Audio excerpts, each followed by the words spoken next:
আমি আরো ক্লিয়ার করার জন্য আরেকবার রিফ্রেশ করি। এখানে যদি কোনো কিছু না দেই, না দেওয়ার পরে যদি আমরা অ্যাড টেক্সট বাটনে ক্লিক করি, তখন দেখেন যে দুইটা অ্যারের ভিতরে দুইটা অবজেক্ট আসছে, একটা হচ্ছে ফাঁকা এবং একটা নিউ টেক্সট।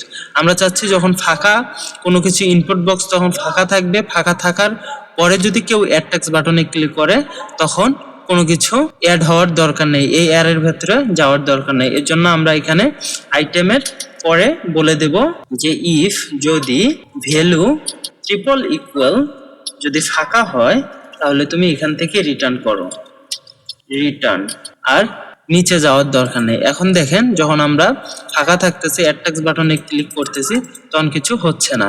দেন আমরা যখন এখানে হ্যালো লিখবো বা যে কোনো কিছু লিখলাম, লেখার পর যখন অ্যাড টেক্সট বাটনে ক্লিক করব তখন দেখবেন যে একটা অ্যারে চলে আসছে, অ্যারের ভিতরে দুইটা অবজেক্ট যেটা আমরা প্রথম অবস্থায় দিয়েছিলাম এটা আসছে, এবং আমরা দ্বিতীয় যেটা লিখেছি এখানে ইনপুট বক্সে এখানে লেখার পর যখন আমরা অ্যাড টেক্সট বাটনে ক্লিক করতেছি তখন এটা চলে আসছে। তো এটা আমরা অ্যাড করতে পারছি কোথায়? সার্ভারে। যেহেতু সার্ভার নাই সেহেতু আমরা অ্যাড করেছি কোথায়? অ্যারেতে। আমরা অ্যারেতে অ্যাড করাইতে পারছি।